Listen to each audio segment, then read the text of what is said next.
Kasih karunia dan damai sejahtera Allah Bapa kita dan anaknya Tuhan Yesus Kristus menyertai saudara.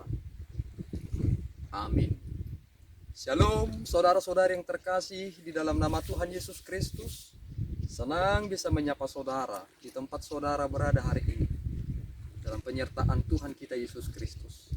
Sebagai insan yang diciptakan oleh Tuhan, marilah kita sebelum mengawali aktivitas kita pada hari ini, mengawalinya dengan mendengarkan firman Tuhan. Shalom, firman Tuhan kita di hari ini terambil dari kitab 1 Korintus 3 ayat 16. Begini firman Tuhan, tidak tahukah kamu bahwa kamu adalah bait Allah dan bahwa roh Allah diam di dalam kamu? Demikian firman Tuhan. Saudara-saudari yang terkasih di dalam nama Tuhan Yesus Kristus, dalam Injil Yohanes, Yesus pernah berkata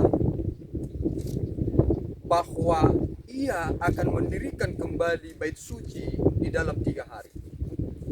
Sontak pemahaman ini memancing amarah oleh orang-orang Israel ketika mereka mengerti bahwa bait suci itu dapat dibangun selama 46 tahun.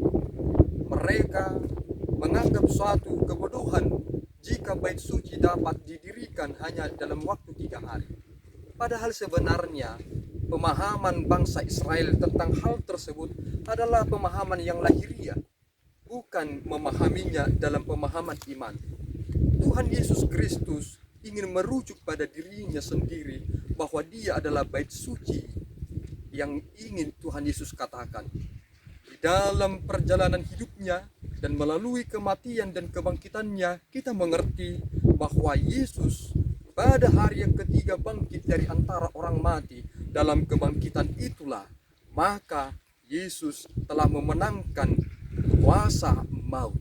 Sehingga saudara-saudara yang terkasih di dalam nama Tuhan Yesus Kristus, kini kita disebut sebagai bait suci itu karena roh Allah diam di dalam diri kita. Di mana ada roh Allah, maka di sana ada kemerdekaan. Sehingga saudara yang terkasih, lihatlah bagaimana Yesus melakukan pekerjaannya dan pelayanannya di dunia ini. Melalui roh yang ada pada dirinya, ia memberitakan tahun rahmat Tuhan telah nyata kepada orang-orang di dunia. Dan melalui pelayanan Tuhan Yesus Kristus, kita dipertemukan kepada kebenaran yang hakiki.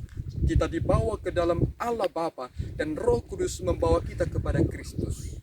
Kita disebut sebagai bait suci karena kita telah dimenangkan dari kuasa sang maut itu. Saudara yang terkasih di dalam nama Tuhan Yesus Kristus, apa fungsi gereja?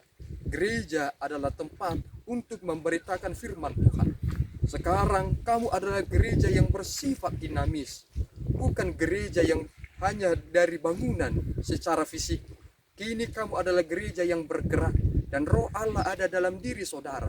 Maka dimanapun saudara berada, beritakanlah firman Tuhan, baik maupun tidak baik adanya. Karena memberitakan firman Tuhan adalah hutang kita bersama sebagai orang-orang yang telah diselamatkan, ditebus dari dosa-dosa kita.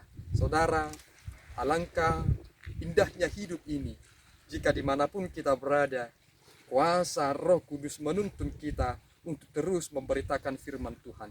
Memberitakan firman-Lah melalui pekerjaan saudara dan nyatakan bahwa tahun rahmat Tuhan telah tiba. Amin, kita berdoa. Ya Allah Tuhan kami bersyukur atas anugerah-Mu. Melalui hari ini kami mendengarkan firman, bahwa di dalam firman-Mu lah kami mengerti bahwa kami adalah bait suci, tempat di mana Roh Kudus kini hadir tinggal bersama kami.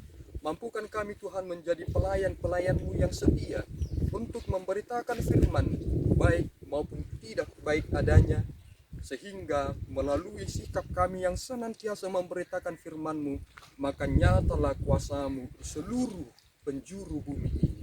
Dalam Kristus kami berdoa dan mengucap syukur.